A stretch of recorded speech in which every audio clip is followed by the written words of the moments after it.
30년을 함께 산 남편이 죽기 직전 제게 건넨 봉투 안에는 제가 모르는 아들의 출생 증명서가 들어 있었습니다. 그리고 그 순간 저는 깨달았죠. 제가 살아온 30년이 전부 거짓이었다는 걸. 이 이야기가 궁금하시다면 지금 바로 구독 버튼과 좋아요를 눌러주세요. 자, 그럼 지금부터 한 여자의 인생을 송두리째 바꿔버린 그날의 이야기를 시작하겠습니다. 제 이름은 박미선입니다. 올해 58세죠. 평범한 가정주부였던 저는 남편 이정우와 30년을 함께 살아왔습니다. 아니, 정확히 말하면 함께 산다고 믿었습니다. 남편은 중소기업 회장이었어요. 자동차 부품 제조회사를 운영했고 연 매출 500억 규모의 탄탄한 기업이었죠.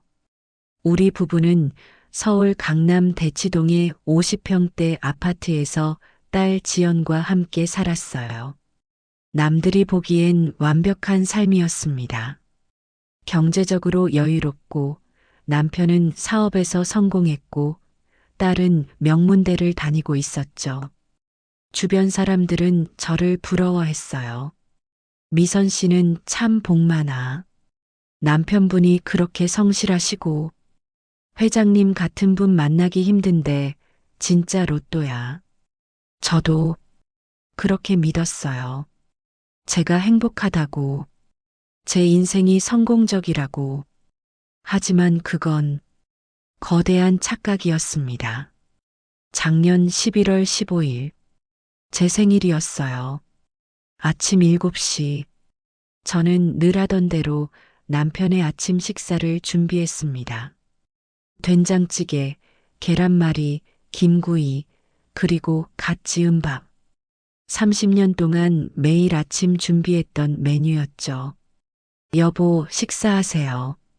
남편은 식탁에 앉아 신문을 펼쳤어요. 평소와 똑같은 아침이었죠. 아니, 뭔가 달랐어요. 남편의 손이 떨리고 있었어요. 신문을 잡은 손이 미세하게 떨렸습니다. 그리고 신문을 보는 척 하면서도 계속 저를 흘끔흘끔 쳐다봤어요. 왜 그래요? 어디 아파요? 남편이 신문을 내려놨어요. 그의 얼굴이 창백했습니다. 미선아, 응? 오늘 생일이지?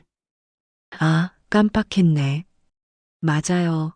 오늘 제 생일이에요. 웃으면서 대답했어요. 하지만 남편은 웃지 않았어요. 그냥 저를 뚫어지게 쳐다만 봤습니다. 오늘 저녁에 집에서 먹어요. 지연이가 케이크 준비한대요. 오늘 일찍 들어올 수 있어요? 남편이 젓가락을 내려놨어요. 밥을 한 숟가락도 먹지 않은 채였죠. 미선아, 오늘 꼭 일찍 들어올게. 할 얘기가 있어. 그 목소리가 이상했어요. 무겁고 어둡고 마치 무언가를 결심한 사람의 목소리 같았습니다. 무슨 얘기인데? 저녁에 얘기할게. 남편은 밥을 먹지 않고 일어섰어요. 30년 결혼 생활에서 아침을 거른 적이 거의 없던 사람이었는데 말이죠. 여보, 밥은 회사에서 먹을게. 그리고는 서둘러 집을 나갔어요. 뭔가 도망치듯이 저는 그때 알았어야 했어요. 뭔가 잘못됐다는 걸. 하지만 저는 그냥 넘겼습니다. 회사 일이 바쁘겠지 하고 멍청했죠. 정말 멍청했어요. 그날 하루 종일 저는 불안했어요. 이유를 알 수 없는 불안감이 가슴을 짓눌렀습니다. 설거지를 하다가도 빨래를 개다가도 계속 시계를 쳐다봤어요. 오후 2시, 딸 지연에게서 문자가 왔어요. 엄마 생일 축하해. 오늘 친구 만나고 저녁 늦게 들어갈게. 케이크는 냉장고에 넣어뒀어. 아빠랑 둘이 먼저 먹어. 딸도 없다니. 남편이랑 둘이서만 저녁을 먹어야 한다는 게 왜인지 두려웠어요. 오후 5시 문자가 왔어요. 남편에게서였죠. 6시에 들어갈게. 평소보다 이 시간이나 빨랐어요. 남편은 보통 저녁 8시는 돼야 퇴근했거든요. 저는 급하게 저녁 준비를 시작했어요. 남편이 좋아하는 갈비찜을 만들었죠. 하지만 손이 떨려서 칼질이 제대로 되지 않았어요. 왜 이렇게 불안하지?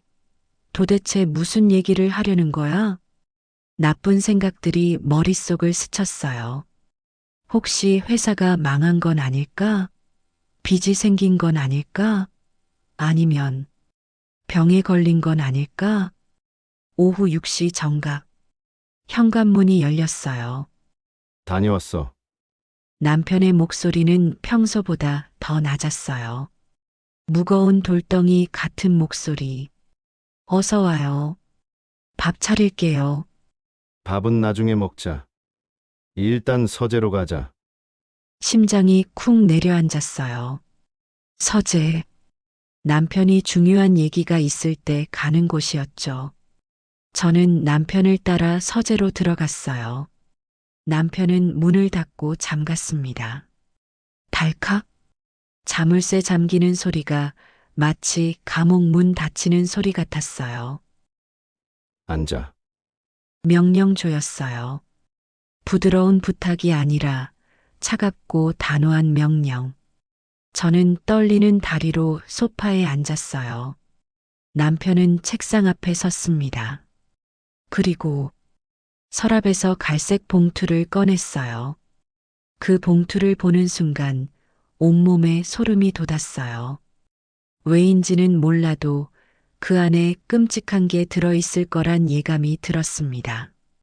이게 뭐예요? 열어봐. 여보, 대체 무슨? 열어보라고. 남편이 소리를 질렀어요. 30년 결혼 생활에서 저한테 소리를 지른 건 처음이었습니다. 저는 떨리는 손으로 봉투를 받았어요. 봉투가 축축했어요. 남편의 손땀이 배어 있었던 거죠. 봉투를 열었습니다. 그리고 서류를 꺼냈어요. 첫 번째 서류. 협의 이혼 신청서. 눈앞이 하얘졌어요. 이혼? 이혼이라고? 이게 뭐예요? 장난이에요? 장난 아니야. 진심이야.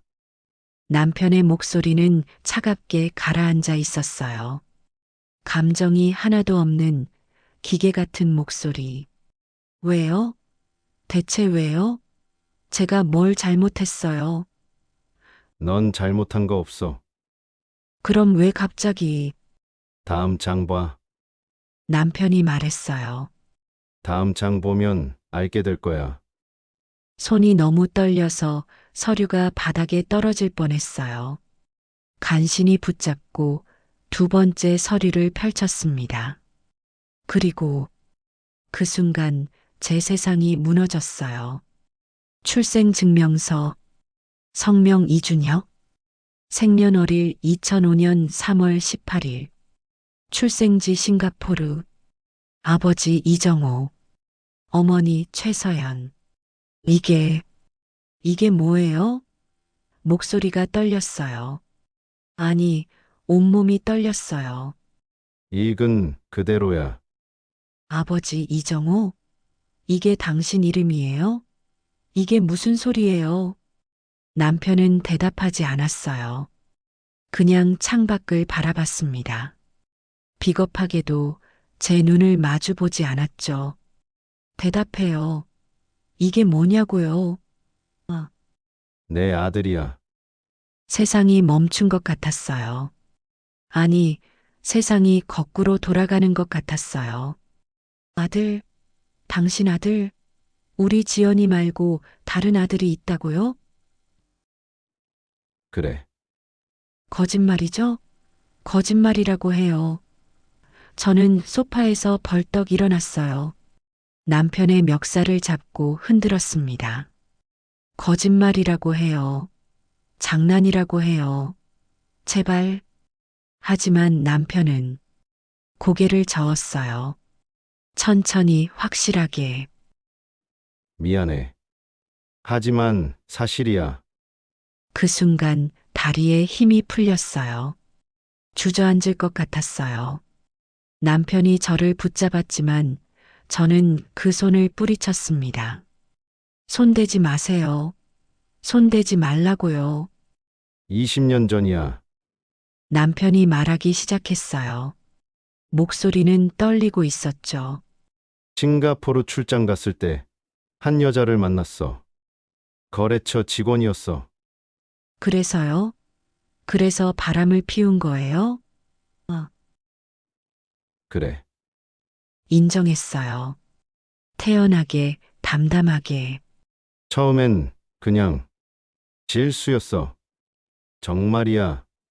술 마시고 정신없이 일하고 외로워서. 그냥 한 번의 실수였어. 한 번의 실수? 한 번의 실수로 아이가 생겨요. 그 여자가 임신했다고 연락이 왔어. 3개월 됐다고. 그럼 그때 말했어야죠. 저한테 말했어야죠. 말할 수가 없었어. 우리 결혼한 지 10년 됐을 때야. 지연이가 겨우 초등학교 들어갔을 때. 어떻게 말해? 그래서 20년 동안 숨긴 거예요? 20년 동안 저한테 거짓말한 거예요. 미안해. 미안하다고. 미안하다는 말로 끝나요. 저는 책상 위의 물건들을 쓸어버렸어요. 서류들이 날리고 펜꽂이가 떨어지고 액자가 깨졌습니다. 남편은 그저 서 있었어요. 아무 말도 아무 행동도 하지 않았죠. 그 여자는 어떻게 됐어요? 그 최서연이라는 여자? 지금까지 연락하며 지냈어. 20년 동안요? 그래. 웃음이 나왔어요. 미친 듯이 웃음이 터져 나왔습니다. 하하. 20년. 20년 동안 저는 완전히 바보였네요. 완전한 바보. 미선아. 닥쳐요. 입 다물라고요. 저는 남편의 뺨을 때렸어요. 찰싹? 귀가 먹먹할 정도로 세게. 30년 결혼 생활에서 처음으로 남편을 때렸습니다. 남편은 맞고도 아무 말이 없었어요. 그냥 고개를 숙이고 서 있었죠. 그 아이가 이제 20이야. 남편이 조용히 말했어요. 20. 대학교 1학년이고 경영학과 다니고 있어. 그리고 뭐예요? 남편이 저를 봤어요. 처음으로 제 눈을 똑바로 바라봤습니다. 그 아이를 재단의 후계자로 세우려고 해. 귀를 의심했어요. 뭐라고요? 이준혁? 내 아들. 그 아이를 우리 회사와 재단의 후계자로. 지연이는요? 저는 소리쳤어요. 우리 딸은 어떻게 되는데요? 30년을 당신 딸로 살아온 지연이는 지연이한테도 재산 줄 거야. 충분히. 충분히라고요? 재단은요? 회사는요? 당신이 평생 만든 그게 전부 그 모르는 아이한테 가는 거예요. 그래. 그 순간 모든 게 이해됐어요. 남편이 왜 요즘 들어 지연에게 차가웠는지, 왜 회사 일을 지연에게 가르치지 않았는지, 왜 아들이 있었으면 좋겠다는 말을 자주 했는지, 전부 계획이었던 거죠. 당신, 진짜 비겁해요. 제 목소리는 떨렸어요. 정말 비겁한 인간이에요. 미안해. 미안하다는 말 이제 하지 마세요. 듣기 싫어요. 저는 서류를 집어들었어요. 이혼 동의서. 그리고 볼펜을 찾았습니다. 뭐해? 남편이 놀란 표정으로 물었어요. 사인하는 거예요. 당신이 원하는 거 해주는 거죠. 미선아, 잠깐만. 됐어요. 더 이상 당신 얼굴 보기 싫으니까. 저는 이혼 동의서에 사인했어요. 박미선, 삐뚤빼뚤한 글씨로. 이제 됐죠? 이제 당신 그새 가족한테 가면 되죠? 미선아, 오해야 나는. 오해? 뭐가 오해예요? 전부 사실이잖아요. 저는 서재 문을 박차고 나갔어요. 남편이 제 팔을 붙잡았지만 뿌리쳤습니다. 손대지 마세요. 이제 우린 남이에요. 곧 남이 될 거잖아요. 그리고 저는 안방으로 들어가 문을 잠갔어요. 침대에 쓰러져 이불을 뒤집어 쓰고 울었습니다. 30년. 제 인생 30년이 한순간에 무너졌어요. 믿었던 남편, 행복했던 결혼 생활, 안정적인 미래. 전부 거짓이었어요. 그날 밤 냉장고 안에 생일 케이크는 그대로 남았습니다. 촛불을 켜지도 노래를 부르지도 못한 채로. 그리고 저는 몰랐어요. 이게 시작에 불과하다는 걸. 진짜 지옥은 이제부터라는 걸. 그날 밤을 어떻게 보냈는지 기억이 나지 않아요. 그냥 울다가 정신을 잃듯 잠들었던 것 같아요. 아니, 잠든 게 아니라 기절한 거였는지도 몰라요. 다음 날 아침, 눈을 떴을 때 베개가 젖어 있었어요. 밤새 울었던 거죠. 눈은 퉁퉁 부어 있었고, 머리는 깨질 것처럼 아팠습니다. 핸드폰을 확인했어요. 새벽 3시, 4시, 5시. 남편에게서 온 문자들이 쌓여 있었어요. 미선아, 문 열어줘. 얘기 좀 하자. 제발 부탁이야. 오해를 풀고 싶어. 나도 힘들어. 정말 미안해. 오해라고? 뭐가 오해예요? 전부 사실인데. 20년 동안 바람을 피우고 숨겨둔 아들이 있고 그 아들한테 전 재산을 물려주려는 게 오해라고? 저는 문자를 지워버렸어요. 전부 다. 침대에서 일어나 거울을 봤습니다. 거울 속의 제 모습은 처참했어요. 58년을 살아온 여자가 아니라 80년을 산 노파 같았죠.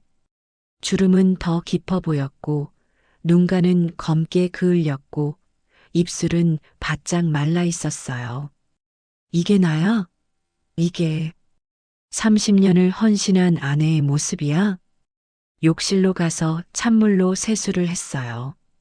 정신을 차려야 했으니까 무너질 순 없었어요. 아직 딸이 있었으니까 거실로 나갔어요. 남편은 소파에 앉아 있었습니다. 밤새 한숨도 못 잔 것 같았어요. 양복은 구겨져 있었고, 머리는 헝클어져 있었고, 수염은 덥수룩했어요. 저희 눈이 마주쳤습니다. 남편이 입을 열려고 했어요. 하지만 저는 손을 들어 막았습니다. 말하지 마세요. 미선아, 듣기 싫어요. 당신 변명 듣고 싶지 않아요. 저는 주방으로 가서 커피를 내렸어요. 손은 떨렸지만 평소처럼 움직였습니다. 30년 동안 해온 일이니까요. 몸이 기억하고 있었어요. 미선아, 제발 좀. 언제 나가실 거예요? 뭐? 이 집에서 언제 나가실 거냐고요. 남편의 얼굴이 창백해졌어요. 나가라고? 이혼하기로 했잖아요. 그럼 나가셔야죠. 아니면 제가 나갈까요? 미선아, 진정해. 우리 다시 얘기할 게 뭐가 있어요? 저는 남편을 똑바로 쳐다봤어요. 20년 동안 바람 피운 거 사실이죠? 숨겨둔 아들 있는 거 사실이죠? 그 아들한테 재단 물려줄 거 사실이죠?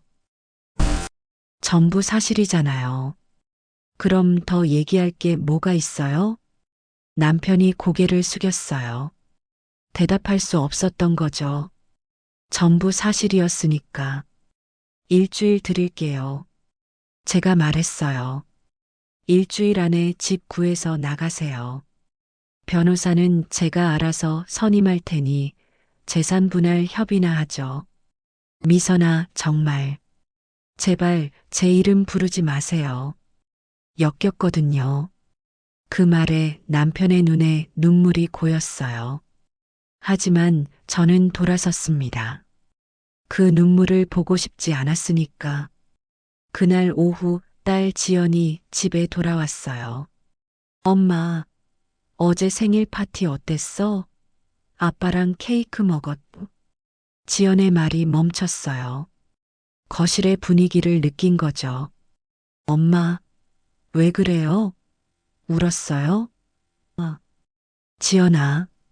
그리고 아빠는 왜 저렇게 있어요? 남편은 여전히 소파에 앉아 있었어요. 꼼짝도 하지 않은 채로. 엄마, 대체 무슨 일이에요? 지연이 제 손을 잡았어요. 왜 이래요? 저는 어떻게 말해야 할지 몰랐어요. 어떻게 딸에게 내 아빠가 20년 동안 바람을 폈고 너한테 오빠가 있다고 말할 수 있어요?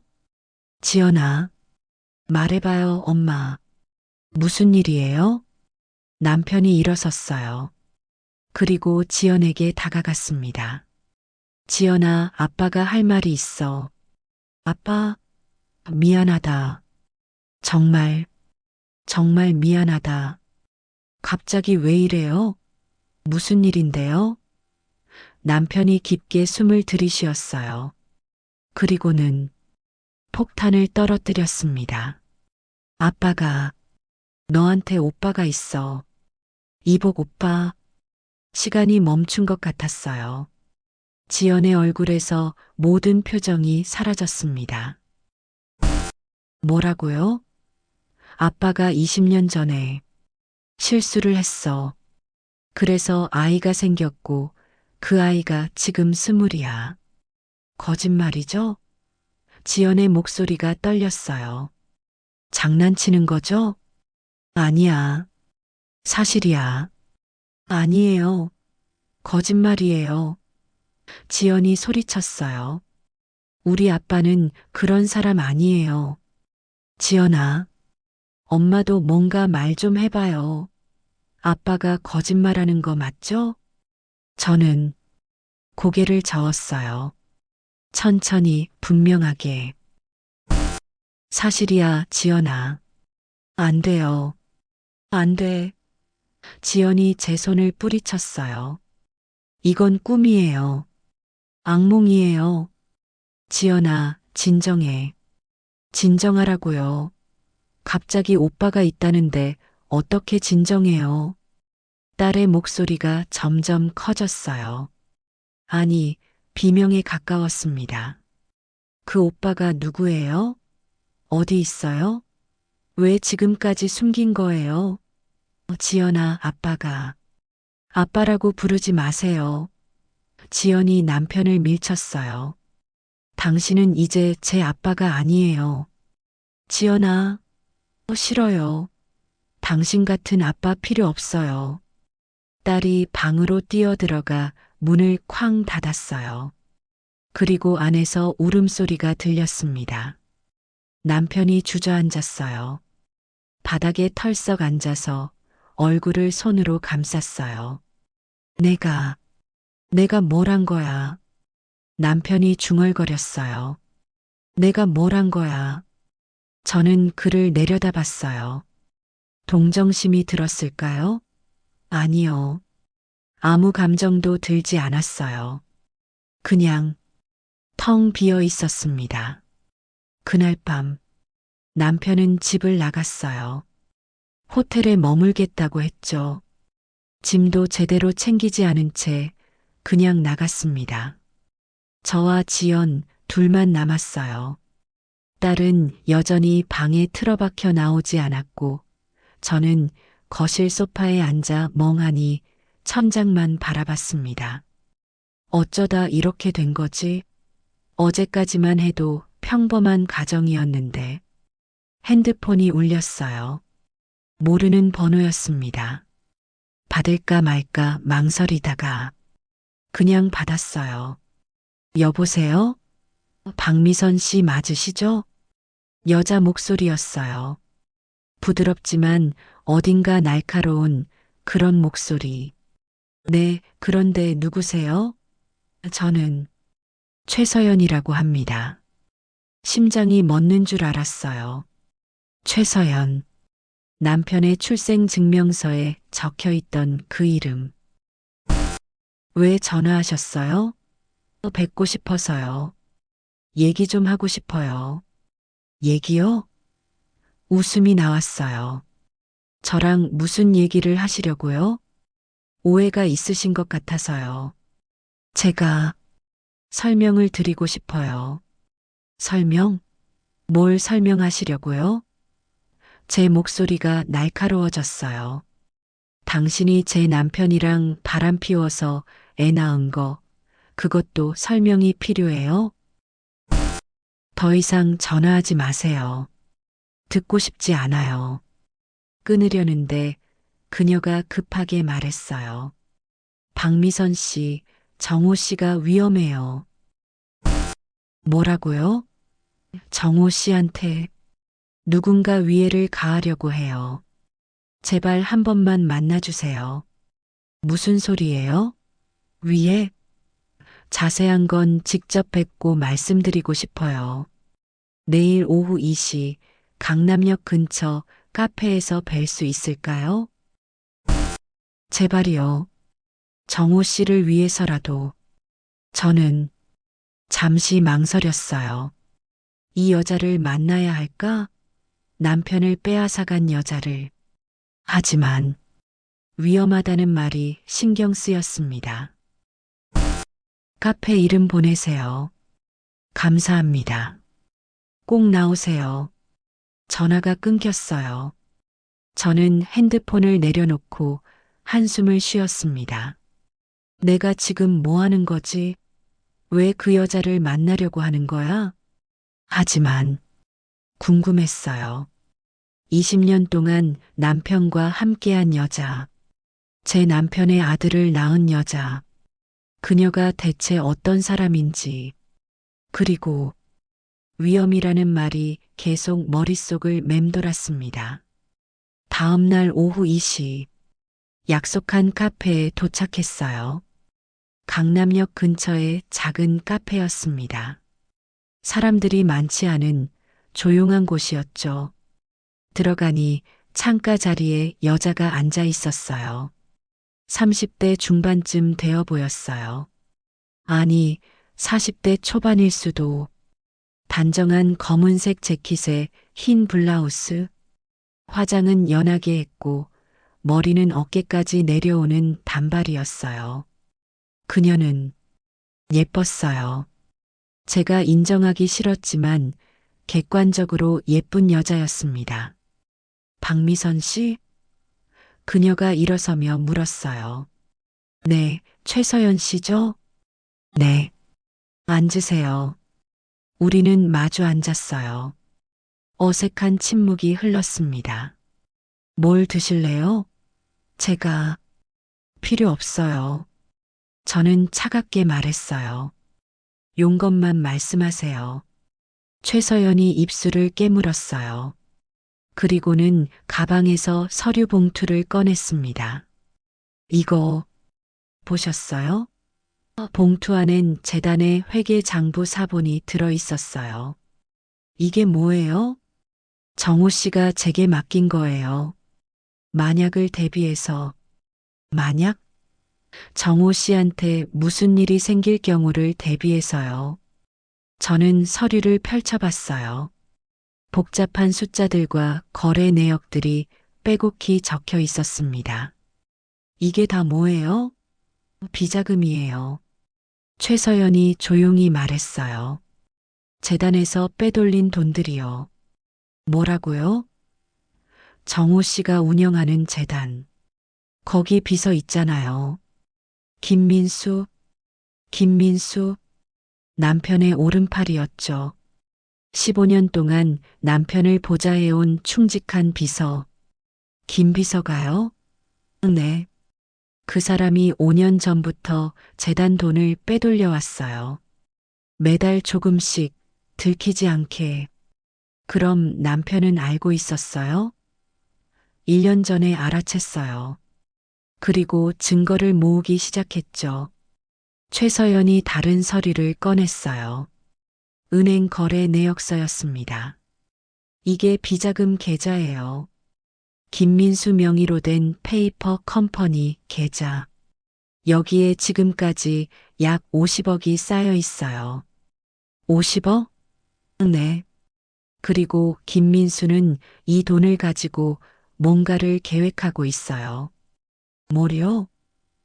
최서연이 저를 똑바로 쳐다봤어요. 그녀의 눈에 두려움이 어려 있었어요. 정호 씨를 제거하는 걸요. 등골이 오싹했어요. 제거라니. 그게 무슨 소리예요? 정호 씨가 증거를 모으고 있다는 걸 김민수가 눈치챈 것 같아요. 그래서 먼저 손을 쓰려는 것 같아요. 증거가 있어요? 아니요. 하지만 정황상 그래요. 정호 씨한테 계속 이상한 일들이 일어나고 있어요. 이상한 일? 일주일 전에는 차 브레이크가 갑자기 고장 났어요. 다행히 저속으로 달리던 중이라 큰 사고는 안 났지만. 그리고 며칠 전에는 회사에서 원인 모를 화재가 났어요. 정호 씨 사무실에서요. 다행히 서류 몇 장만 타고 꺼졌지만. 그게 다 김민수가 한 거라는 증거가 있어요? 없어요. 하지만 우연치고는 너무 많아요. 저는 서류를 다시 봤어요. 복잡한 숫자들, 이상한 거래 내역들, 전부 진짜 같았어요. 왜 저한테 이걸 보여주는 거예요? 제가 물었어요. 저랑 남편은 이혼하기로 했어요. 이제 남남이에요. 아니에요. 최서연이 고개를 저었어요. 아직 법적으로는 부인이시잖아요. 그리고 정호 씨가 당신을 믿어요. 그 말에 저는 웃음이 났어요. 믿는다고요? 20년 동안 속인 사람이 저를 믿어요? 웃기지 마세요. 남편은 저를 배신했어요. 당신이랑 바람 피우고 아들 낳고 그 아들한테 재산 물려주려고 했잖아요. 그건 최서연이 눈물을 글썽였어요. 그건 오해예요. 오해? 뭐가 오해예요? 정호 씨는 준혁이를 후계자로 세울 생각이 없었어요. 뭐라고요? 전부 김민수를 속이기 위한 거짓말이었어요. 저는 멍하니 그녀를 바라봤어요. 무슨 소리예요? 김민수가 정호 씨를 협박했어요. 준혁이 존재를 당신한테 폭로하겠다고. 그럼 가정이 파탄날 거라고. 그래서 정호 씨가 먼저 준혁이를 후계자로 세운다는 거짓말을 한 거예요. 김민수를 안심시키기 위해서. 그럼 정말로는 재단을 당신한테 맡기려고 했어요. 그리고 김민수를 고발할 계획이었고요. 머리가 복잡해졌어요. 이게 사실일까? 아니면 이 여자가 거짓말을 하는 걸까? 왜 저를 속인 거예요? 왜 진실을 말하지 않았어요? 시간이 필요했대요. 증거를 완벽하게 모으고 김민수를 완전히 무너뜨릴 증거를. 그래서 저와 딸을 아프게 한 거예요? 저는 목소리를 높였어요. 우리가 얼마나 힘들었는지 알아요? 알아요. 정말 죄송해요. 최서연이 고개를 숙였어요. 하지만 지금은 그것보다 정호 씨가 위험해요. 그때였어요. 최서연의 핸드폰이 울렸습니다. 그녀가 전화를 받았어요. 여보세요? 네. 네. 지금 어디세요? 그녀의 얼굴이 창백해졌어요. 무슨 일이에요? 제가 물었어요. 최서연이 저를 봤어요. 그녀의 입술이 떨리고 있었습니다. 정호 씨가 교통사고를 당했대요. 세상이 멈춘 것 같았어요. 뭐라고요? 병원으로 가야 해요. 지금 당장. 우리는 황급히 카페를 나섰어요. 택시를 잡아 타고 서울 대병원으로 향했습니다. 가는 내내 머릿속이 하얘졌어요. 교통사고? 정말 김민수가 한 건가? 아니면 정말 우연인가? 그리고 남편이 죽으면 어떡하지? 이상했어요. 분명 어제까지만 해도 남편이 미웠는데, 이혼하고 싶었는데, 그런데 지금은 두려웠어요. 남편이 죽을까봐. 내가 아직도 그 사람을 사랑하는 건가? 택시 안에서 저는 눈물을 흘렸습니다. 병원에 도착했을 때 응급실은 이미 아수라장이었어요. 의료진들이 바쁘게 움직이고 환자들의 신음소리가 복도를 가득 채웠습니다. 저는 최서연과 함께 안내데스크로 달려갔어요. 이정호 환자 어디 있어요? 제 목소리는 떨리고 있었어요. 잠시만요. 간호사가 컴퓨터를 확인했어요. 3번 응급실입니다. 하지만 지금 처치 중이셔서 말을 끝까지 듣지 않고 달려갔어요. 최서연도 제 뒤를 따라왔죠. 3번 응급실. 문은 닫혀 있었고 EMERGENCY 빨간 불이 켜져 있었어요. 저는 문 밖에서 멈춰 섰습니다. 문 너머로 의사들의 긴박한 목소리가 들렸어요. 혈압 떨어져요. 수액도 출혈이 심합니다. 다리에 힘이 풀렸어요. 벽에 기대지 않았다면 쓰러졌을 거예요. 정호 씨, 최서연이 문에 손을 얹고 중얼거렸어요. 그녀도 울고 있었습니다. 얼마나 지났을까요? 10분? 30분? 시간 감각이 없었어요. 그냥 문만 바라보며 서 있었습니다. 그때 뒤에서 목소리가 들렸어요. 엄마. 돌아보니 딸 지연이 달려오고 있었어요. 얼굴이 새하얗게 질려 있었죠. 지연아, 엄마 아빠가 사고 났다고. 어떻게 된 거예요? 저는 딸을 꽉 안았어요. 괜찮을 거야. 아빠는 괜찮을 거야. 하지만 저도 확신이 없었어요. 지연이 최서연을 봤어요. 그리고 물었죠. 저 사람은 누구예요? 뭐라고 대답해야 할까요? 내 아빠의 내연녀라고. 최서연이 먼저 입을 열었어요. 저는 최서연이라고 해요. 최서연? 지연이 눈을 크게 떴어요. 설마 그 여자예요? 아빠랑 바람 피운? 지연아, 제가 말렸지만 이미 늦었어요. 당신 때문이에요. 당신 때문에 우리 가족이 이렇게 된 거잖아요. 지연이 소리쳤어요. 미안해요. 최서연이 고개를 숙였어요. 정말 미안해요. 미안하다고 끝나요. 사과한다고 다 용서돼요. 지연아, 그만해. 제가 딸의 어깨를 잡았어요. 지금은 그럴 때가 아니야. 그때 응급실 문이 열렸어요. 의사가 나왔습니다. 피 묻은 장갑을 벗으며 우리를 봤어요. 표정이 좋지 않았어요. 보호자분들이시죠? 네, 저 부인이에요. 저도 보호자예요. 최서연이 말했어요. 의사가 우리를 번갈아 봤어요. 그리고 난처한 표정을 지었죠.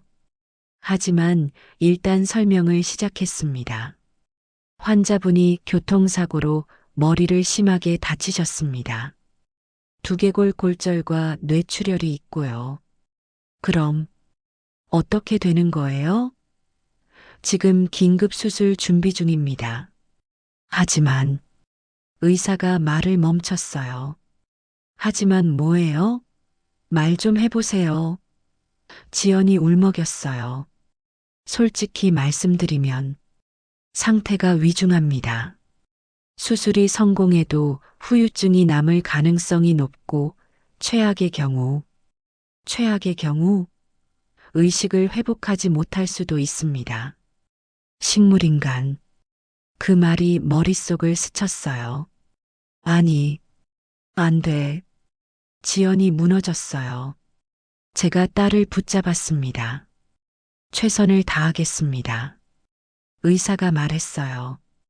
보호자분들은 수술실 앞에서 기다려주세요. 의사가 다시 응급실 안으로 들어갔어요. 문이 닫혔습니다. 저희는 그저 멍하니 서 있었어요.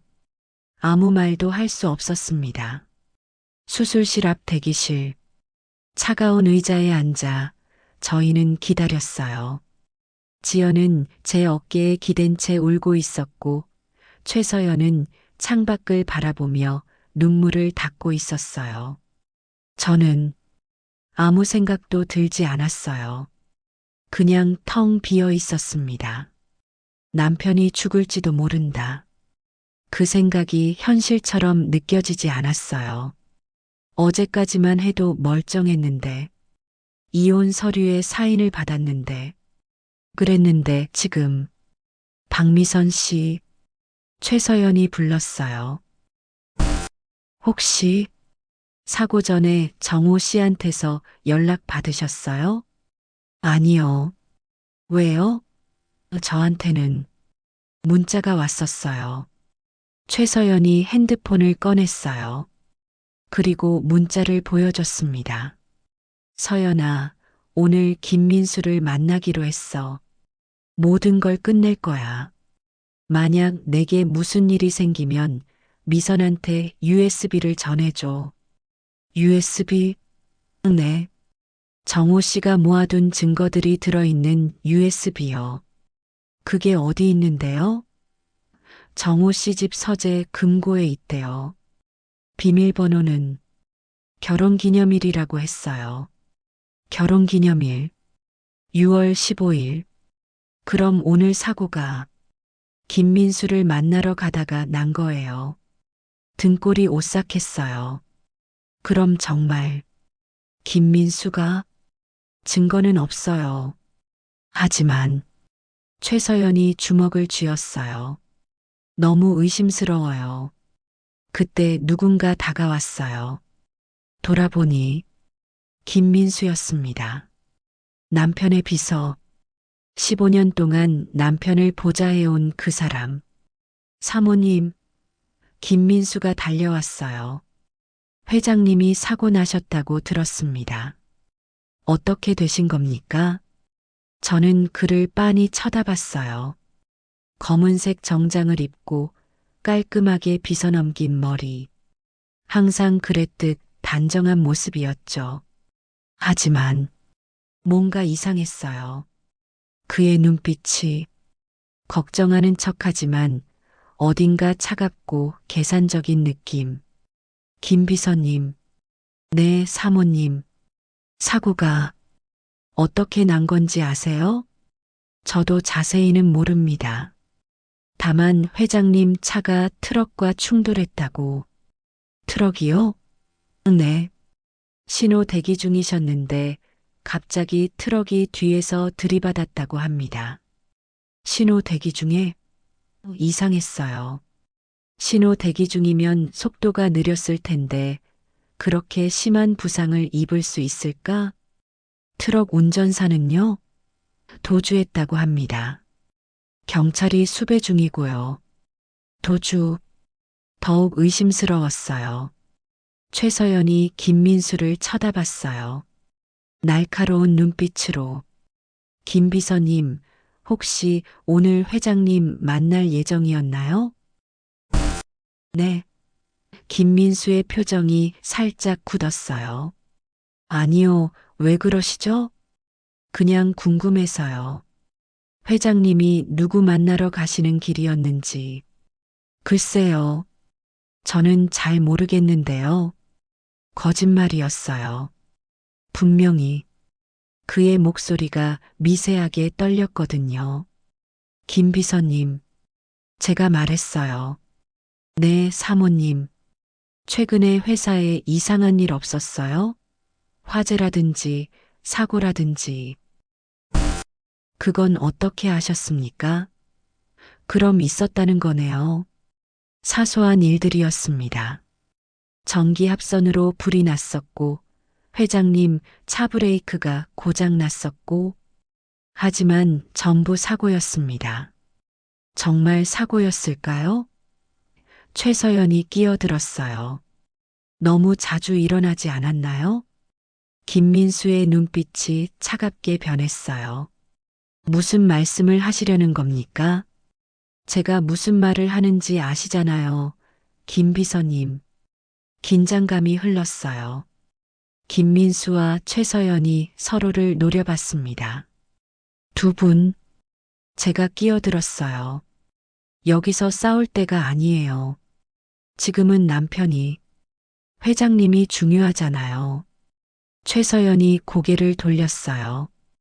김민수는 잠시 침묵하더니 말했습니다. 사모님 말씀이 맞습니다. 죄송합니다. 그리고는 제게 물었어요.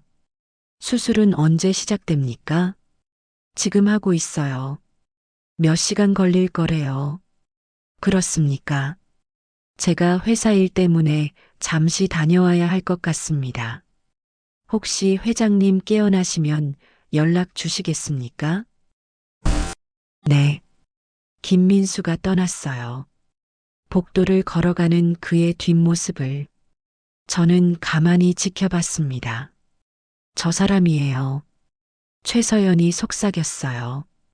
저 사람이 한 거예요. 증거가 있어요? 없어요. 하지만 느낌으로 알아요. 저도 그런 느낌이 들었어요. 김민수의 표정, 목소리, 행동 하나하나가 수상했습니다.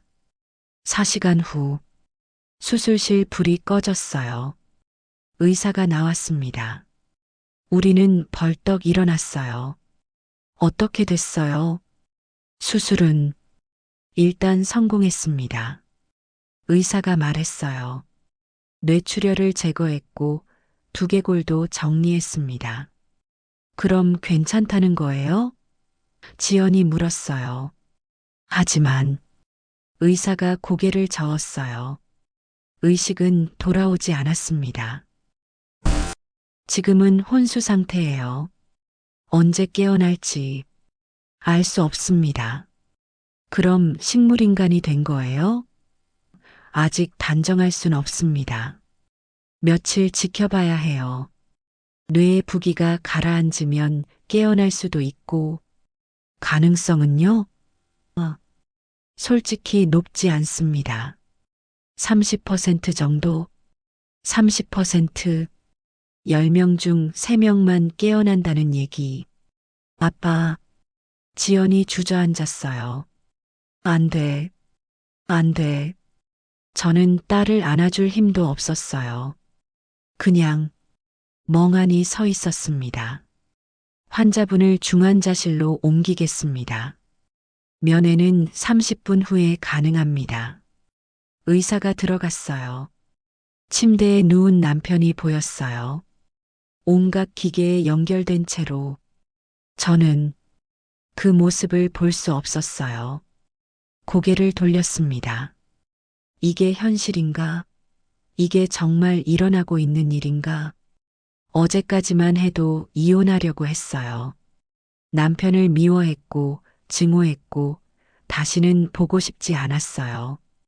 그런데 지금은 남편이 깨어나지 못할 수도 있다는 게 너무 무서웠어요. 엄마, 지연이 저를 봤어요. 눈이 새빨개져 있었죠. 응? 아빠, 죽는 거 아니지? 안 죽어. 절대 안 죽어. 저는 딸을 꽉 안았어요. 아빠는 강한 사람이야. 꼭 깨어날 거야. 하지만 저도 확신이 없었어요. 30분 후, 중환자실, 하얀 커튼이 쳐진 작은 공간. 그 안에 남편이 누워 있었어요. 머리에는 붕대가 감겨 있었고, 얼굴은 온통 멍투성이었어요.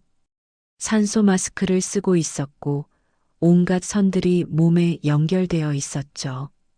심전도 모니터가 규칙적으로 삐 소리를 냈어요. 저는 남편 곁에 앉았어요. 그리고 그의 손을 잡았습니다. 차가웠어요. 얼음장처럼. 여보, 목소리가 떨렸어요. 깨어나요. 제발. 대답은 없었어요. 그저 기계음만 울릴 뿐. 당신, 정말 비겁해요. 저는 중얼거렸어요. 이렇게 도망치면 안 돼요. 우리한테 할 말이 남았잖아요. 눈물이 흘렀어요. 어제까지는 흘리지 않았던 눈물. 미안해요. 제가 말했어요. 제가 너무 매몰차게 대했죠? 당신 변명도 제대로 안 들어줬고. 최서연 씨한테 들었어요. 당신이 저를 지키려고 한 거라고. 재단도 제게 맡기려고 했다고. 왜 진작 말 안 했어요? 제 목소리가 떨렸어요. 왜 혼자 다 짊어지려고 했어요? 남편의 손을 꽉 쥐었어요. 깨어나요. 깨어나서 직접 설명해요. 제가 들어줄게요. 끝까지 다 들어줄게요. 하지만 남편은 꿈쩍도 하지 않았어요. 면회 시간이 끝났어요. 간호사가 들어왔습니다. 보호자분, 나가주셔야 해요. 조금만 더. 규칙입니다. 다음 면회 시간에 다시 오세요. 저는 남편의 손을 놓았어요. 천천히 아쉽게. 꼭 깨어나요. 마지막으로 말했어요. 약속해요. 중환자실을 나왔어요. 복도에 지연과 최서연이 기다리고 있었습니다. 엄마, 아빠 어때요? 자고 있어. 깊이. 언제 깨어나요? 몰라. 의사 선생님도 모른대. 지연이 또 울기 시작했어요. 저는 딸을 달랬어요. 최서연이 다가왔어요. 박미선 씨. 왜요? 제 말 믿으시겠어요? 김민수가 한 거라는 걸. 저는 잠시 망설였어요. 그리고는 고개를 끄덕였습니다. 네, 믿어요. 그럼, 하지만 증거가 필요해요. 확실한 증거. USB요? 맞아요. 그거 찾아야 해요. 우리는 눈빛을 교환했어요. 그리고 결심했습니다. 집에 가요. 제가 말했어요. USB를 찾으러. 저녁 8시 집에 도착했어요. 저와 지연 그리고 최서연. 이상한 조합이었죠. 여기가 정호 씨 집이군요. 최서연이 둘러봤어요. 들어와요. 저는 현관문을 열었어요. 서재는 이쪽이에요. 서재로 들어갔습니다. 남편의 책상, 의자, 책장. 모든 게 그대로였어요. 금고가 어디 있어요? 최서연이 물었어요. 책장 뒤에. 저는 책장을 밀었어요. 뒤에 작은 금고가 숨겨져 있었죠. 비밀번호는요? 6월 15일. 615. 삐삐삐삐. 버튼을 눌렀어요. 찰칵. 금고가 열렸습니다. 안에는 USB 하나와 편지 봉투가 있었어요. 이거예요? 최서연이 USB를 집어들었어요. 저는 편지를 꺼냈어요. 봉투에 미선에게라고 적혀 있었습니다. 떨리는 손으로 봉투를 열었어요. 안에는 편지지 2장이 들어 있었죠. 남편의 필체였어요. 미선에게 이 편지를 읽고 있다면 나에게 무슨 일이 생긴 거겠지. 미안해. 정말 미안해. 내가 당신에게 너무 많은 짐을 지웠어. 준혁이 일도, 서연이 일도 전부 내 잘못이야. 변명할 수 없어. 하지만 한 가지만은 진실이야. 나는 당신을 사랑했어. 30년 내내 재단에는 비밀이 있어. 김민수가 5년 전부터 돈을 빼돌려왔어. 그리고 그 돈으로 날 제거하려고 하고 있어. USB 안에 모든 증거가 있어. 계좌 내역, 녹음 파일, 거래 명세. 이걸 가지고 경찰에 가줘. 그리고 재단을 지켜줘. 우리가 함께 만든 그 재단을. 그리고 미선아, 다시 한 번 말할게. 사랑해. 그리고 미안해. 정우. 편지를 읽는데 눈물이 멈추지 않았어요. 엄마. 지연이 제 어깨를 안았어요. 최서연도 눈물을 훔치고 있었어요. 이제 어떻게 할 거예요? 최서연이 물었어요. 저는 편지를 가슴에 꽉 안았어요. 그리고 고개를 들었습니다. 싸울 거예요. 제 목소리는 단호했어요. 김민수를, 그리고 남편을 지킬 거예요. 어떻게요? 이 USB로 경찰에 고발할 거예요. 그리고 저는 2사람을 봤어요. 우리 셋이서 끝까지 진실을 밝힐 거예요. 그날 밤 우리는 동맹이 되었습니다. 남편의 정식 아내, 내연녀, 그리고 딸. 이상한 조합이었지만 우리에겐 같은 목표가 있었어요. 남편을 지키고 진실을 밝히는 것. 그리고 복수하는 것. 다음 날 아침, 저는 일찍 일어났어요. 어젯밤 거의 잠을 못 잤거든요.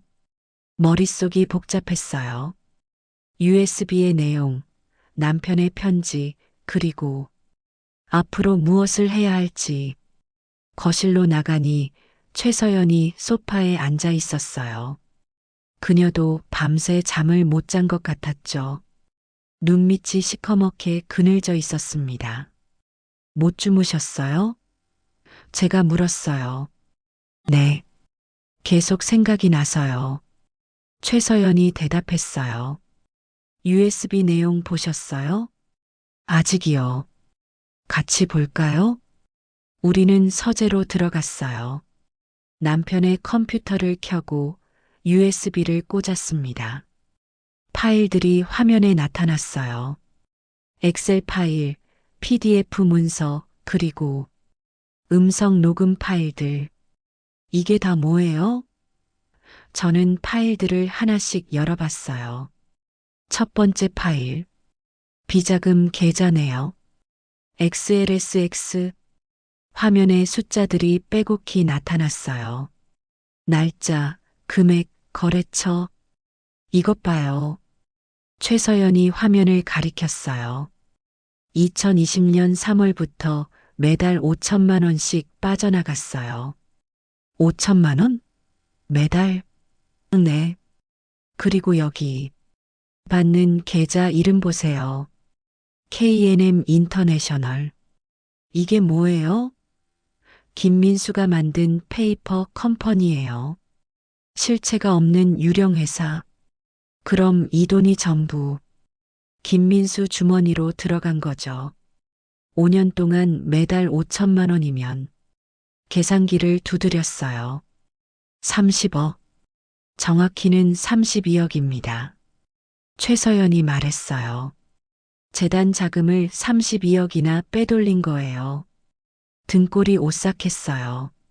32억. 상상도 할 수 없는 돈. 다음 파일 봐요. 최서연이 PDF 문서를 열었어요. 횡령 증거 정리. PDF. 문서에는 남편이 직접 작성한 것으로 보이는 메모들이 있었어요. 2020년 3월 첫 번째 의심스러운 거래 발견. 2021년 6월 페이퍼 컴퍼니 확인. 2022년 9월 김민수 추궁했으나 부인.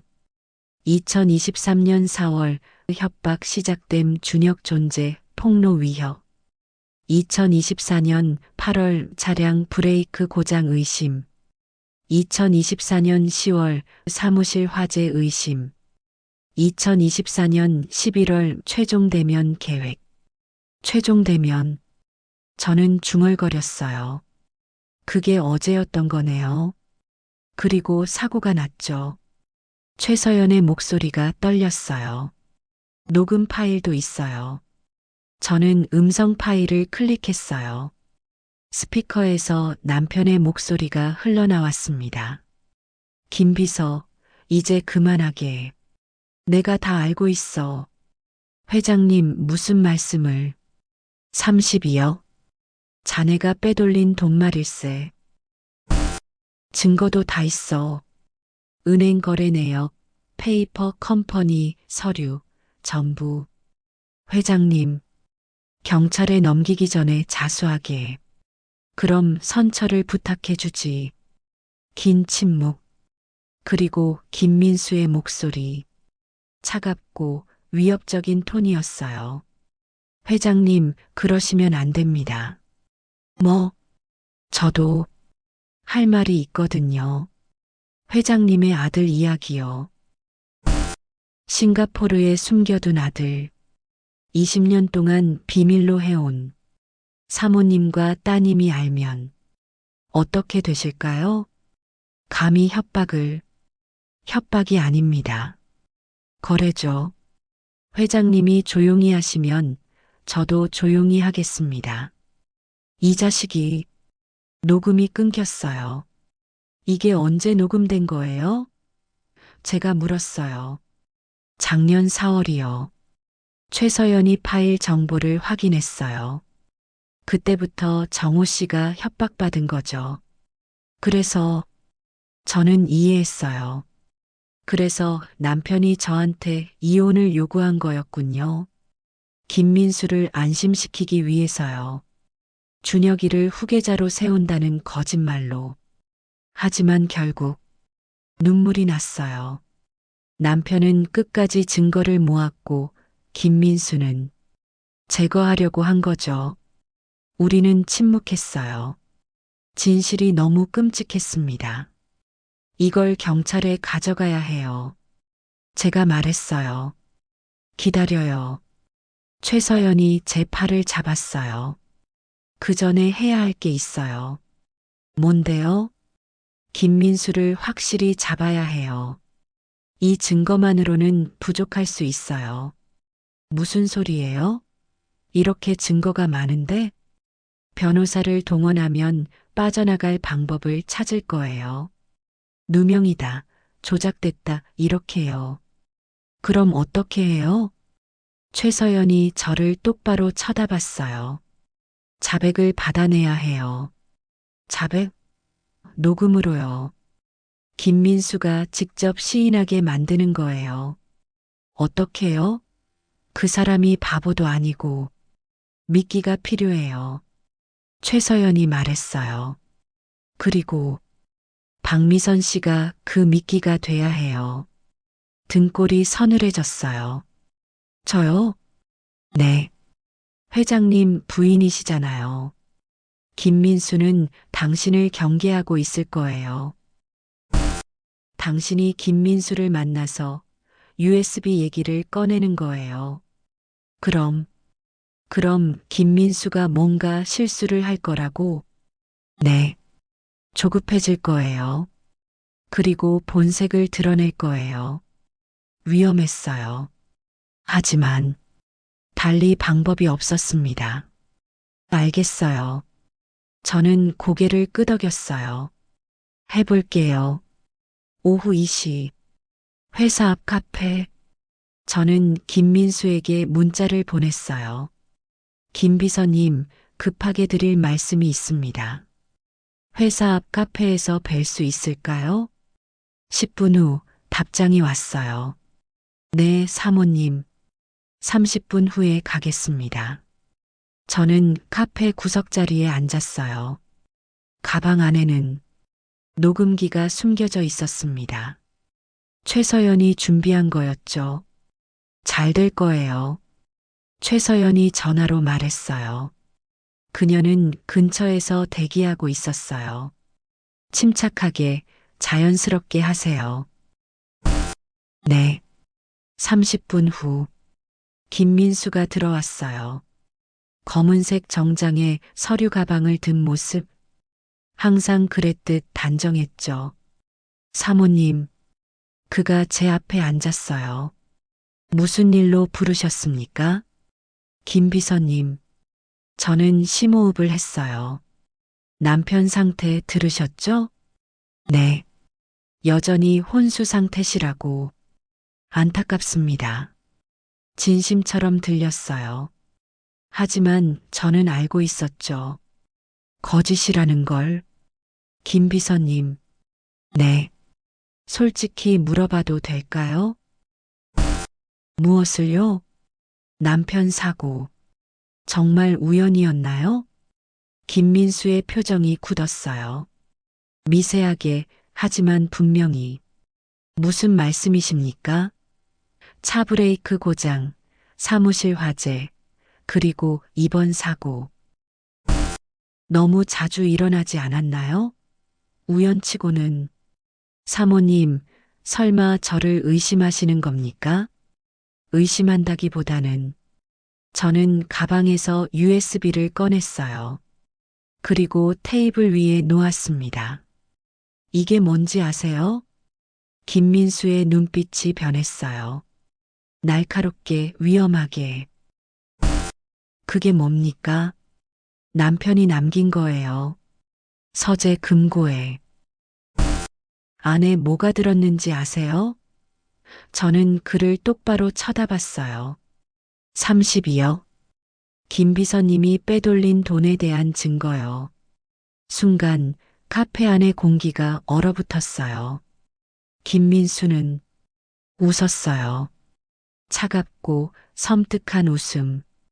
그걸 어떻게 아셨죠? 남편이 다 적어놨어요.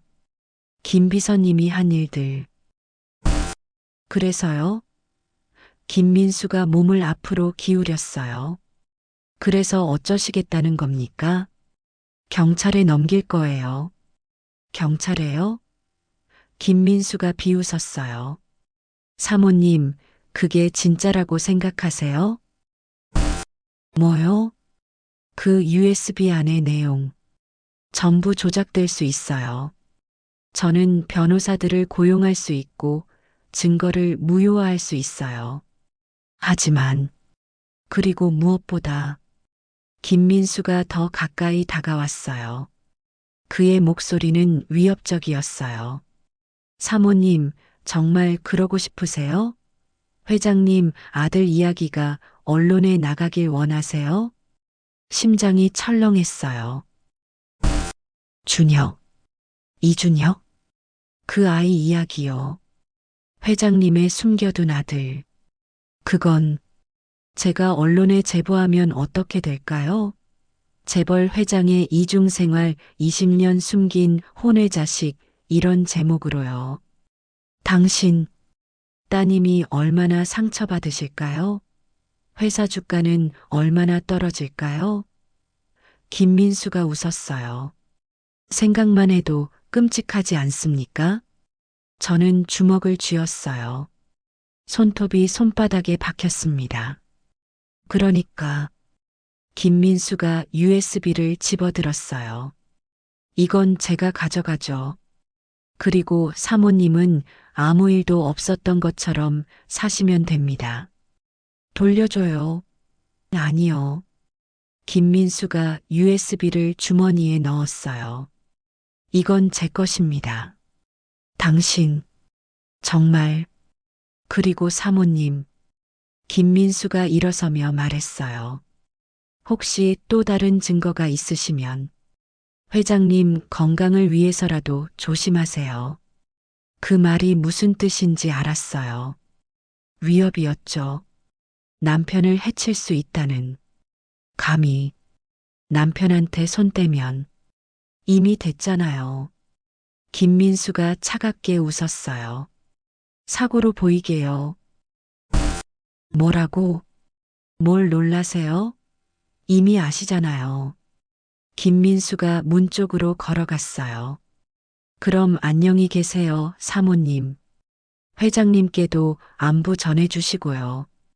그리고는 나가버렸어요. 저는 그 자리에 얼어붙어 있었어요. 온몸이 떨렸습니다. 방금 자백했어. 사고를 낸 게 자기라고. 핸드폰이 울렸어요. 최서연이었습니다. 다 녹음됐어요. 그녀의 목소리가 흥분되어 있었어요. 완벽한 증거예요. 저는 눈물이 났어요. 안도와 분노가 뒤섞인 눈물. 이제 끝낼 수 있어요. 제가 말했어요. 드디어 그날 저녁 저희는 경찰서로 갔어요. 저와 지연, 최서연, 그리고 준비한 모든 증거들 진술하러 왔습니다. 제가 형사에게 말했어요. 이정우 회장 교통사고 건으로요. 네, 이쪽으로 오세요. 우리는 조사실로 안내됐어요. 형사 2명이 기다리고 있었죠. 무슨 진술을 하시려는 겁니까? 남편의 사고가 고의였습니다. 고의요? 네. 누군가 남편을 죽이려고 한 거예요.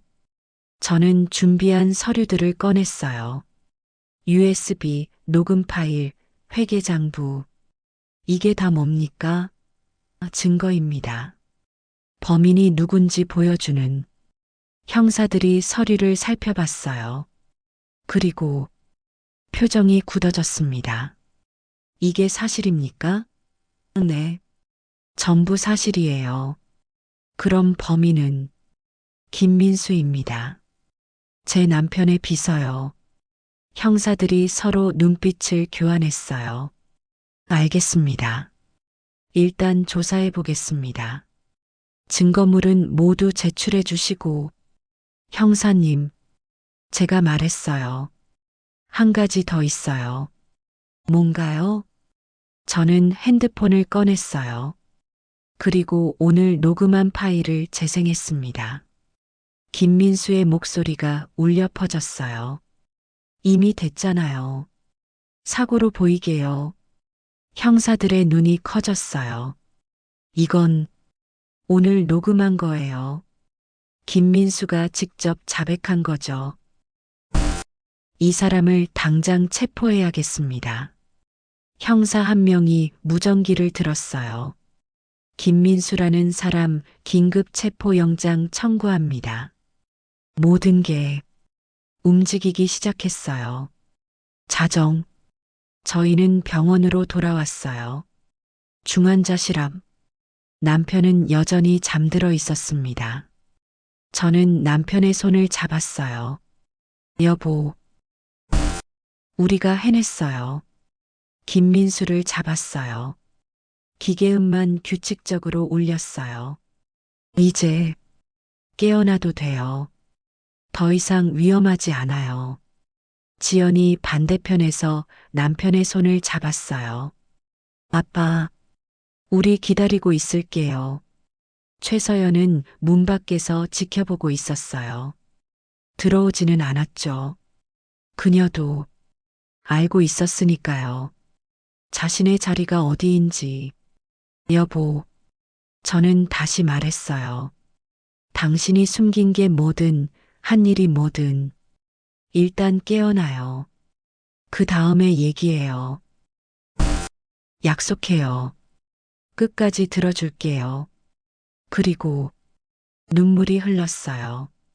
용서할 수 있을지 모르겠지만 최선을 다해 볼게요. 그날 밤 저는 남편 곁을 떠나지 않았어요. 손을 잡은 채 그냥 앉아 있었습니다. 기다렸어요. 남편이 깨어나길. 그리고 모든 게 끝나길. 하지만 저는 몰랐어요. 진짜 반전은 이제부터라는 걸. 일주일이 지났습니다. 김민수는 체포됐어요. 횡령, 업무상 배임, 그리고 살인미수 혐의로 뉴스에 대서특필됐죠. 중소기업 회장 비서, 32억 횡령 후 회장 살해 시도, 재단 비자금 5년간 빼돌려, 범행 들통나자 교통사고 위장. 언론이 난리였어요. 기자들이 병원까지 찾아왔고 저희는 면회도 제대로 할 수 없었습니다. 하지만 남편은 여전히 깨어나지 않았어요. 일주일째, 2주일째, 의사는 말했어요.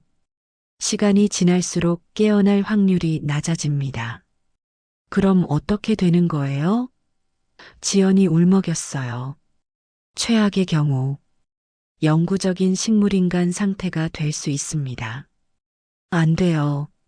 아빠, 딸이 무너졌어요. 저도 지쳐갔어요. 매일 병원에 와서 남편의 손을 잡고 말을 걸고, 하지만 아무 반응이 없었습니다. 정말 이렇게 끝나는 건가? 이렇게 아무 말도 못하고 3주째 되는 날, 저는 중환자실에 혼자 들어갔어요. 지연은 학교에 갔고 최서연은 준혁이 일 때문에 싱가포르로 돌아간 상태였죠. 여보, 저는 남편의 손을 잡았어요. 오늘은 뭐 얘기할까? 대답은 없었어요. 삐, 삐, 심전도 소리만. 요즘 날씨가 좋아요. 봄이 오나 봐요. 저는 창밖을 봤어요. 벚꽃이 피기 시작했어요. 당신이 좋아하던 그때였어요. 손가락이 움직였어요. 남편의 손가락이 미세하게 하지만 분명히. 여보, 저는 남편을 쳐다봤어요. 지금 움직인 거예요? 또 움직였어요. 손가락이 제 손을 쥐었습니다. 여보, 깨어나는 거예요. 저는 급하게 호출 버튼을 눌렀어요. 남편의 눈꺼풀이 떨렸어요. 천천히 조금씩. 의사 선생님, 간호사님. 저는 소리쳤어요. 의료진이 달려왔어요. 무슨 일이세요? 손가락이 움직였어요. 눈도 떨리고. 의사가 급하게 남편을 확인했어요. 눈에 불빛을 비추고 맥박을 재고. 반응이 있습니다. 의사가 외쳤어요. 의식이 돌아오고 있어요. 심장이 터질 것 같았어요. 남편의 눈이 떠졌어요. 천천히. 가늘게. 미, 선, 아. 목소리가 들렸어요. 작고 약하지만 분명한 남편의 목소리. 여보, 저예요. 저는 남편의 손을 꽉 쥐었어요. 눈물이 쏟아졌습니다. 여기가 병원이에요. 당신 사고 났었어요. 사고? 기억나요? 김민수, 그 사람이 남편의 눈빛이 흔들렸어요. 그리고 기억이 돌아오는 듯 했습니다. 김민수, 남편이 중얼거렸어요. 그 자식이 괜찮아요. 이미 잡혔어요. 당신 걱정하지 마요. 너무 고생했어. 아니에요. 당신이 더 고생했죠. 의사가 끼어들었어요. 회장님, 지금 기분이 어떠십니까? 머리가 아프고 당연합니다. 큰 수술을 받으셨으니까요. 잠시 검사를 해야 합니다. 보호자분은 잠시 밖에서 기다려 주시겠습니까? 네, 알겠습니다. 저는 중환자실을 나왔어요. 복도에서 주저앉았습니다. 긴장이 풀리니 다리에 힘이 없었어요. 그저 눈물만 흘렀습니다. 살았어. 남편이 살아났어. 1시간 후 검사가 끝났어요. 의사가 나왔습니다. 다행히 뇌 기능에는 큰 이상이 없어 보입니다. 기억력도 괜찮고 언어 능력도 정상이고요. 그럼 완전히 회복할 수 있어요?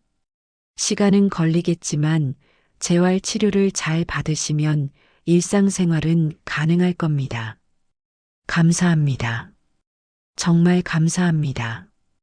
다만 의사가 말을 멈췄어요. 다만 뭐예요? 회장님이 뭔가 말씀하고 싶어 하시는 게 있는 것 같습니다. 부인께만 말씀하고 싶다고. 지금 들어가도 돼요? 네, 짧게요. 저는 다시 중환자실로 들어갔어요. 남편은 침대에 반쯤 앉아 있었어요. 여전히 창백했지만 눈빛은 살아 있었습니다. 미선아, 왜요? 어디 아파요? 아니, 할 얘기가 있어. 지금요? 좀 쉬어야 하는 거 아니에요? 아니야. 지금 해야 해. 남편의 목소리는 간절했어요. 안 하면 후회할 것 같아. 저는 남편 곁에 앉았어요. 무슨 얘기인데요? 남편이 깊게 숨을 들이쉬었어요. 서연이와 준혁이 얘기. 들을 준비는 돼 있어요. 제가 말했어요. 최서연 씨한테 다 들었어요. 김민수가 협박한 거. 응. 하지만 그게 전부가 아니야. 뭐요? 남편이 제 손을 잡았어요. 미안해. 정말, 정말 미안해. 무슨 소리예요? 20년 전 싱가포르에서 서연이를 만난 건 사실이야. 그리고 준혁이가 생긴 것도. 하지만 남편의 목소리가 떨렸어요. 처음엔 정말 실수였어. 일회성이었어. 그런데요? 그런데 서연이가 임신했다고 연락이 왔을 때 남편이 눈을 감았어요. 나는 도망치려고 했어. 낙태하라고 돈을 줬어. 그리고 연락을 끊었어. 심장이 철렁했어요. 그럼 준혁이는 서연이가 혼자 낳기로 결정한 거야. 내 반대에도 불구하고. 그리고 5년 동안 나는 그 아이 존재조차 몰랐어. 아니, 모른 척 했어. 그럼 언제 알게 된 거예요? 15년 전 남편이 말했어요. 서연이가 한국으로 돌아왔어. 준혁이를 데리고. 그리고 나를 찾아왔어. 이 아이 아버지를 만나게 해달라고. 저는 아무 말도 할 수 없었어요. 처음엔 거절했어. 하지만 준혁이를 봤어. 꼭 나를 닮은. 남편의 눈에 눈물이 고였어요. 그때 알았어. 내가 얼마나 비겁한 인간인지, 내 아들을 버린 쓰레기 같은 놈인지. 그래서 결심했어. 최소한 경제적으로라도 책임지자고. 준혁이 교육비, 생활비, 전부 내가 댔어. 15년 동안요? 응, 15년 동안. 그럼 저는 제 목소리가 떨렸어요. 15년 동안 몰랐던 거네요. 미안해. 준혁이를 만난 적도 있어요? 가끔 남편이 고개를 숙였어요. 생일 때나 중요한 날에. 우리 가족 몰래요? 그래. 저는 남편의 손을 놓았어요. 천천히, 조용히. 미선아, 15년이요. 제가 말했어요. 15년 동안 거짓말한 거예요. 미안해. 정말. 처음에는 20년이라고 했잖아요. 그런데 알고 보니 15년 동안은 알면서도 숨긴 거네요. 5년은 몰랐다 치죠. 하지만 15년은 알면서도 저를 속인 거잖아요. 남편이 울기 시작했어요. 미안해. 할 말이 없어. 저도 눈물이 났어요. 하지만 이번에는 슬픔보다는 분노였습니다. 당신 정말 비겁해요. 알아. 지연이는요? 우리 딸은요? 15년 동안 외동딸인 줄 알고 살았는데 오빠가 있는 줄도 모르고 아빠가 다른 가족을 만나고 있는 줄도 모르고. 미안해. 미선아, 미안해. 미안하다는 말로는 안 돼요. 저는 일어섰어요. 저 생각 좀 할 시간이 필요해요. 미선아, 제발. 잠깐만요. 머리가 너무 복잡해요. 저는 중환자실을 나왔어요. 복도를 걸었습니다. 어디로 가는지도 모르게 그냥 걷고 싶었어요. 멀리, 아주 멀리. 옥상, 차가운 바람이 불었어요. 저는 난간에 기대 섰습니다. 15년, 15년이나 배신감이 밀려왔어요. 남편이 깨어나서 기뻤던 마음은 어디 가고 다시 분노가 차올랐습니다. 핸드폰이 울렸어요. 최서연이었어요. 여보세요? 박미선 씨, 정호 씨 깨어나셨다고 들었어요. 네, 다행이에요. 정말. 최서연 씨. 네, 준혁이. 남편이 15년 동안 만났다는 거 알고 있었어요? 전화 너머로 침묵이 흘렀어요. 네, 알고 있었어요. 왜 말 안 했어요? 말할 수 없었어요. 정호 씨가 당신한테 직접 말하고 싶다고 했거든요. 하지만 미안해요. 저도 공범이나 다름없죠. 저는 한숨을 쉬었어요. 준혁이는 알아요? 자기 아빠가 누군지? 알아요. 10살 때 말해줬어요. 그럼 그 아이도 15년 동안 알고 있었던 거네요. 네. 우리 지연이만 몰랐네요. 바보처럼. 박미선 씨, 괜찮아요. 저는 눈물을 닦았어요. 제가 생각을 정리해야 할 것 같아요. 네. 언제든 연락 주세요. 전화를 끊었어요. 저는 하늘을 올려다봤습니다. 구름 한 점 없는 맑은 하늘. 어떻게 해야 하지? 용서해야 하나? 아니면 이혼해야 하나? 일주일 후 남편은 일반 병실로 옮겨졌어요. 상태가 많이 좋아졌거든요. 저는 매일 병원에 갔어요. 하지만 예전처럼 따뜻하게 대하지는 않았습니다. 그냥 의무적으로 간병하는 사람처럼. 미선아, 남편이 불렀어요. 왜요? 아직도 화났어? 화났냐고요? 저는 웃었어요. 쓴웃음. 화를 넘어섰어요. 이제는 그냥 텅 빈 것 같아요. 감정이. 남편의 얼굴이 어두워졌어요. 미선아 하나. 됐어요. 저는 손을 들었어요. 더 이상 얘기하지 마요. 하지만 지쳐요. 당신 변명 듣는 것도 사과 받는 것도. 저는 창밖을 바라봤어요. 퇴원하면 어떻게 할 건지나 생각하세요. 같이 살 수 없을까? 남편이 조심스럽게 물었어요. 저는 그를 봤어요. 모르겠어요.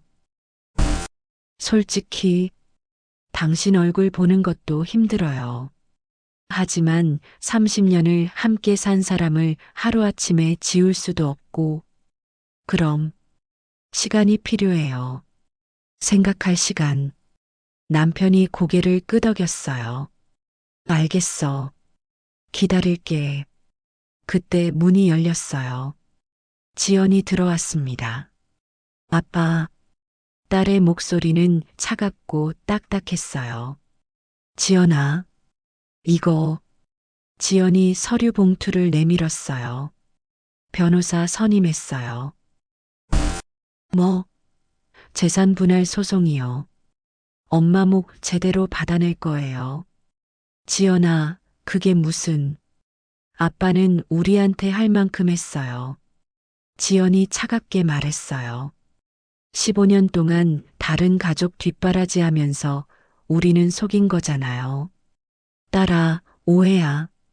오해 아니에요. 다 사실이잖아요. 지연이 돌아섰어요. 저 아빠 용서 안 할 거예요. 절대. 그리고는 나가버렸어요. 남편은 침대에 주저앉았어요. 얼굴을 손으로 가렸습니다.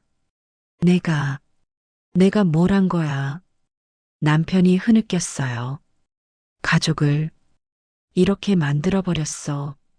저는 그 모습을 보며 복잡한 감정이 들었어요. 분노도, 동정도, 슬픔도, 미움도 전부 뒤섞여서 알 수 없었습니다. 한 달 후 남편은 퇴원했어요. 하지만 집으로 오지 않았습니다. 호텔에 머물렀죠. 저와 지연은 예전 집에서 살았어요. 하지만 예전 같지 않았습니다. 조용하고 무겁고 우울한 집. 어느 날 밤 현관 초인종이 울렸어요. 밤 10시였습니다. 누구세요? 문을 열자 최서연이 서 있었어요. 그리고 그녀 옆에 청년이 하나. 준혁? 남편을 닮은 얼굴. 이준혁이었습니다. 안녕하세요. 준혁이 고개를 숙였어요. 처음 뵙겠습니다. 저는 알아요. 이준혁이죠. 네. 무슨 일로 오셨어요? 제가 물었어요. 최서연이 입을 열었어요. 사과하러 왔어요. 사과요? 네. 저희 때문에 박미선 씨 가정이 이렇게 됐잖아요. 준혁이 다시 고개를 숙였어요. 죄송합니다. 제가 태어나지 말았어야 했는데 그 말에 가슴이 아팠어요. 아니에요. 제가 말했어요. 당신 잘못은 아니에요. 잘못은 어른들이 한 거죠. 최서연이 눈물을 닦았어요. 그래도 미안해요. 정말 들어오세요. 저는 문을 열었어요. 추운데 밖에서 얘기할 순 없죠. 그들은 조심스럽게 들어왔어요. 거실에 앉았습니다. 이상한 분위기였죠. 준혁 씨, 제가 불렀어요. 네. 남편을, 아버지를 만나고 싶어요? 준혁이 고개를 들었어요. 만나고 싶어요. 하지만 괜찮을까 싶어요. 제가 나타나면 더 힘드실 것 같아서요. 저는 잠시 생각했어요. 그리고는 말했습니다. 만나세요. 네, 아버지를 만나세요. 당신도 권리가 있어요. 하지만 괜찮아요. 저는 웃었어요. 쓸쓸한 웃음이었지만 이제는 숨길 것도 없잖아요. 최서연이 제 손을 잡았어요. 감사합니다. 감사할 것 없어요. 저는 손을 빼냈어요. 다만, 네, 준혁 씨, 남편한테, 아버지한테 한 가지만 전해주세요. 무엇을요? 진짜 가족이 누구인지 이제는 선택해야 한다고. 당신도 지연이도 둘 다 아버지의 자식이에요. 하지만 제 목소리가 떨렸어요. 더 이상 이렇게 숨어서 살 순 없어요. 준혁이 고개를 끄덕였어요. 알겠습니다. 며칠 후 남편이 저를 찾아왔어요. 준혁이를 만났어. 남편이 말했어요. 그래요? 응. 너 때문에. 쟤 때문이요? 준혁이가 말하더라. 내가 만나라고 했다고. 미선아, 고마워. 고마울 건 없어요. 저는 고개를 저었어요. 그냥 제대로 정리하고 싶었어요. 정리? 네. 저는 남편을 똑바로 봤어요. 이제 선택하세요. 우리요, 아니면 그쪽. 남편의 얼굴이 굳었어요. 미선아, 그게 무슨. 둘 다는 안 돼요. 제가 단호하게 말했어요. 더 이상 이렇게 애매하게 살 수 없어요. 하지만 준혁이도 내 아들이야. 알아요. 알지만 저는 눈물을 참았어요. 저도 한계가 있어요. 30년을 아내로 살았어요. 하지만 이제는 모르겠어요. 계속 아내로 살아야 하는지. 남편이 다가왔어요. 제 손을 잡으려 했지만 저는 피했습니다. 일주일 드릴게요. 제가 말했어요. 일주일 안에 결정하세요. 우리와 함께 살 건지 아니면. 미선아. 그리고 만약 우리를 선택한다면. 저는 남편을 봤어요. 준혁 씨한테는 더 이상 아버지 노릇하지 마세요. 그건 너무 가혹하지 않아? 가혹해요? 저는 웃었어요. 저와 지연이한테 한 게 더 가혹하지 않나요? 남편은 아무 말도 할 수 없었어요. 일주일이요. 저는 다시 한번 말했어요. 그때까지 답을 주세요. 일주일이 지났습니다. 남편이 다시 찾아왔어요. 결정했어. 남편이 말했어요. 저는 숨을 죽이고 기다렸습니다. 나는 남편이 깊게 숨을 들이쉬었어요. 너와 지연이를 선택할게. 준혁이한테는 사과하고 경제적 지원만 계속할게. 하지만 더 이상 아버지 노릇은 안 할게. 정말이에요? 응. 남편이 제 손을 잡았어요. 미선아, 다시 시작할 수 있을까? 저는 손을 빼지 않았어요. 하지만 확답도 하지 않았습니다. 조건이 있어요. 조건? 첫째, 최서연 씨와는 완전히 연락을 끊으세요. 알았어. 둘째, 재단은 제가 운영해요. 당신은 고문으로만 있고요. 좋아. 셋째, 저는 남편을 똑바로 봤어요. 2번 다시 거짓말하지 마세요. 무슨 일이 있어도 약속할게. 그리고 마지막. 뭔데? 용서는 제 목소리가 떨렸어요. 시간이 걸릴 거예요. 아주 오래. 알아. 남편이 고개를 끄덕였어요. 평생이 걸려도 괜찮아. 저는 남편의 손을 쥐었어요. 꽉. 그럼 해봐요. 다시 남편이 눈물을 흘렸어요. 고마워. 정말 고마워. 그날 저희는 새로운 시작을 약속했습니다. 완전한 용서는 아니었어요. 상처는 여전히 아물지 않았고 마음 깊은 곳에는 분노와 슬픔이 남아 있었죠. 하지만 저는 선택했어요. 미움 속에서 사는 대신 용서를 향해 걸어가기로. 천천히, 아주 천천히. 6개월 후, 저는 재단 이사장이 됐어요. 남편은 고문으로 물러났고, 저와 지연이 함께 재단을 운영했습니다. 김민수는 징역 12년을 선고받았어요. 횡령과 살인미수 혐의로. 최서영과 준혁은 미국으로 떠났어요. 새로운 삶을 시작하겠다고. 떠나기 전 준혁이 저를 찾아왔었어요. 이모님, 준혁이 불렀어요. 이모라고 부르지 마. 그냥 박미선 씨라고 해. 네. 박미선 씨, 왜 왔어요? 사과하러 왔어요. 그리고 감사하다고 말하러. 감사? 아버지를 만날 수 있게 해주셔서 비록 짧았지만 아버지라고 부를 수 있었어요. 평생 잊지 않을게요. 박미선 씨의 용기를. 준혁이 깊게 고개를 숙였어요. 그리고는 떠났습니다. 저는 그 뒷모습을 보며 생각했어요. 저 아이도 피해자구나. 어른들의 실수로 태어난.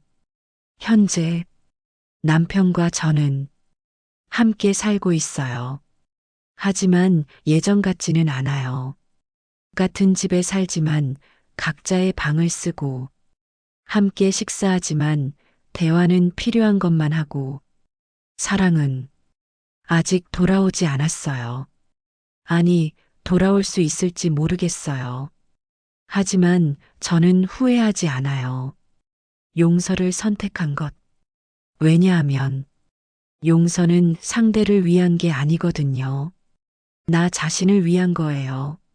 미움에 갇혀 사는 대신 자유롭게 살기 위한. 어느 날 저녁 남편이 물었어요. 미선아, 왜요? 행복해? 저는 잠시 생각했어요. 모르겠어요. 솔직하게 대답했어요. 아직은 모르겠어요. 하지만 저는 창밖을 봤어요. 봄이 다시 왔어요. 괜찮아질 거예요. 언젠가는. 남편이 고개를 끄덕였어요. 그래. 언젠가는. 이 이야기를 듣는 여러분께 전하고 싶어요. 용서는 기억을 지우는 게 아니에요. 진실을 마주하는 거예요. 그리고 진실을 마주한 후에야 진짜 새로운 시작을 할 수 있어요. 제 상처는 아직 아물지 않았어요. 아마 평생 흉터로 남을 거예요. 하지만 저는 더 이상 그 상처에 갇혀 있지 않아요. 앞으로 걸어가고 있으니까요. 천천히 하지만 확실하게. 그게 제가 찾은 답입니다. 30년 결혼 생활 끝에 모든 게 무너진 그날 이후에 찾은. 여러분도 기억하세요. 용서는 약함이 아니라 용기예요. 그리고 그 용기가 우리를 자유롭게 만들어줘요. 감사합니다. 이 이야기가 여러분께 위로가 되었기를 바랍니다. 구독과 좋아요, 알림 설정 부탁드립니다. 다음에도 더 좋은 이야기로 찾아뵙겠습니다. 여러분, 힘내세요. 모든 아픔은 언젠가 지나갑니다.